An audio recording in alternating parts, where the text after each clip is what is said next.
What is going on, my broskiis? My name is Toadskii, back again, here to bring you guys yet another One Piece Treasure Cruise video.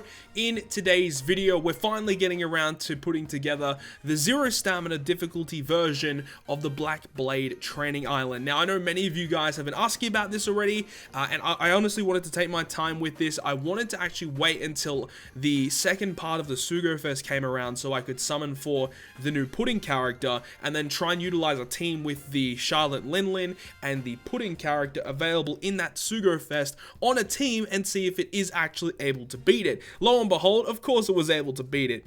There are some very specific things you have to take into account when you are utilizing the team that I am about to use, and of course when we get to those certain situations, I will describe how that team actually works. But I know many people out there have already been utilizing a zombie-based team, whether it be like a Brook Friend Captain, or with Hannibal, or like there's many different variations of the zombie-based team that have been able to beat this current zero stamina difficulty island, and it obviously does utilize Treasure Map NL using his unevolved version, and then that allows you to KO one of the more difficult rooms on this particular boss fight. But anyways, as I said, we're going to go through the team that I used in this video today that enables you to take on this island and obviously is able to beat it relatively simply and relatively quickly, actually. It did take this many different attempts for me to perfect this team in order to actually get this to work, but you guys will understand what I mean by that once we get to the stage in particular. But an extremely difficult island. The rewards are pretty good though. You get some tablets, you get a gem, of course, you get cotton candy. So let's go ahead and jump into it right now. So on round number one, or stage number one, we have the 3 zombie knight characters. Each of them, if they're left alive after the first turn, they will apply a different debuff to your team. The strength one gives you 99 turns of recovery bind, the dex one gives you 99 turns of attack down, and the quick one will give you poison for 99 turns and special binds all your characters for 20 turns. So ideally, you want to try and take them all down in that first turn, and this is where the new support Perona comes in really clutch, because her special ability, and after limit break you're able to use it on turn 1, gives you the full board of orbs that you need and that are required in order to take down those zombie characters. Stage 2, you can see, obviously is going to be the turtle stage, and this is where you're predominantly doing a lot of your stall here.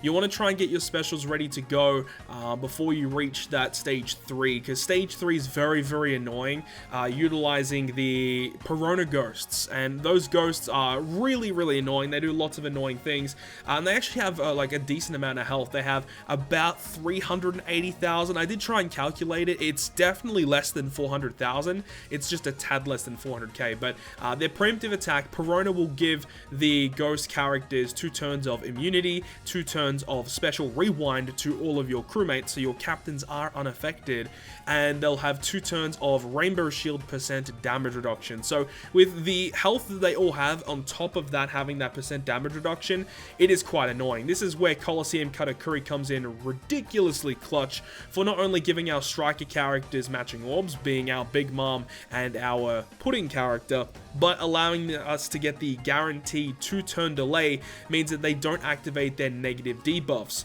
So the 2 ghosts in the front on their attacking turn will apply 10 turns of special bind each to your team. The characters on the left and right hand sides at the back will paralyze you for 8 turns, and the middle ghost on its attacking turn will give you 8 turns of despair. So make sure to KO those ghosts before they attack, or bring units that can remove those debuffs on your team, of course. So stage 4 is Perona and ghost characters. Perona has just under 2 million health, about 1.8 million HP, and the preemptive attack, they'll have immunity for 98 turns, and she actually becomes a quick character. And on turn 1, Perona will go ahead and enrage the enemy, so they'll have a 0-turn cooldown and they'll have more attack power. And the ghost characters, something to note as well, is the ghosts on turn 2, if they're still alive, will go ahead and bind 2 random units on your team for 2 turns. So with this team in particular, what I'm trying to do here is trying to stall out so that I can make sure my Big Mom special is actually active for the next fight here. and obviously we're going to need that because of the debuff that we get given, so we're going to make sure that we are able to get around that, and having the characters such as Pudding and also the Perona, those two characters are really nice because both of them provide special cooldown reduction for our team. So having those characters is really useful here as we reach the stage 5, which is the human drills. Each of them have about 400,000 health, and their preemptive attack will apply 7 turns of increased damage taken. With this team, we want to try and stall as much as possible here as well, so we can make sure our specials are ready for the next stage. So removing that increased damage taken is a very high priority. Also, if you delay this stage, they'll go ahead and apply 10 turns of special bind or just bind to your ship or ship despair to your team for each one that's left alive. So if you delay them and there's 4 of them left alive, you get 40 turns of ship despair. So you don't want to delay on this stage whatsoever.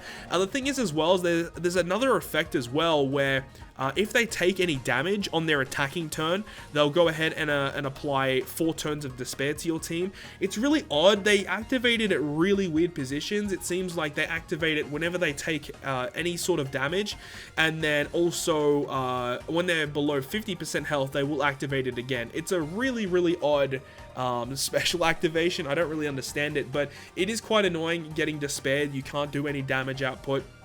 But with this team, if you guys are choosing to use this team, one thing that you have to note is make sure that your 2 Big Mom characters, upon leaving this stage, don't have recovery or tandem orbs, because we want to be using our Colosseum Katakuri to give them matching orbs on turn 1. So as long as they've got a colored orb, this team will be fine moving on to the next stage after this one.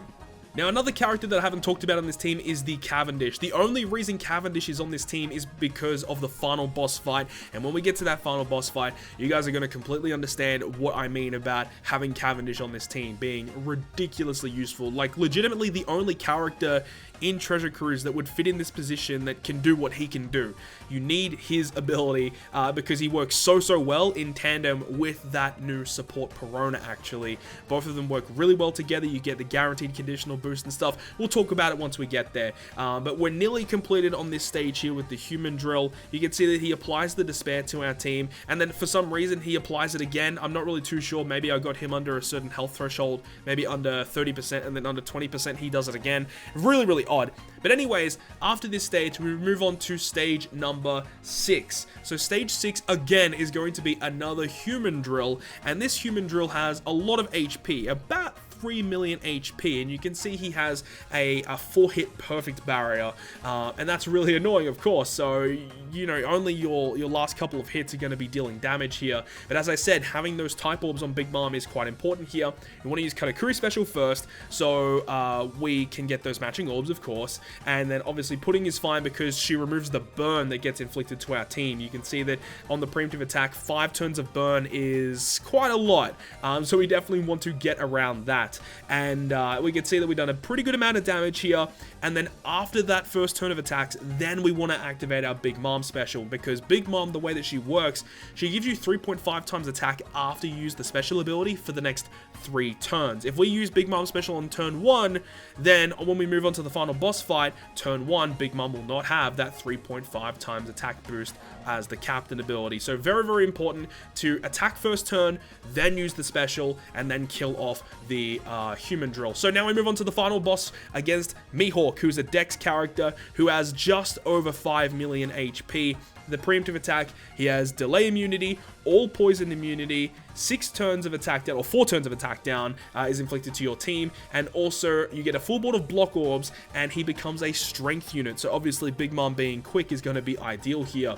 So we can use our Perona and our Cavendish to get a full board of matching orbs and the defense down conditional boost, and we use Big Mom for the 3.5 times captain and the type boost that will give us, and then we can kill off MIHAWK. The thing is after you kill off MIHAWK, he will revive. So he revives with 50% of his health, and will go ahead and give himself, or give your whole team 3 turns of special bind. and MIHAWK will go ahead and also blow away your bottom row on turn 1, and then on turn 3, he's going to blow away your middle row, and obviously he will do that every single 3 turns. So he's going to continuously blow away your middle and bottom row. If you guys have been using the zombie team, you guys would understand all of that. But there we go, we beat the 0 stamina difficulty of this island. I really hope you guys enjoyed the video. If you guys did enjoy it, make sure to leave a like, and if you want to stay up to date with all the content I post, including more One Piece Treasure Cruise content, make sure to hit the subscribe button down below. But other than that, guys, I will see you guys within the next video.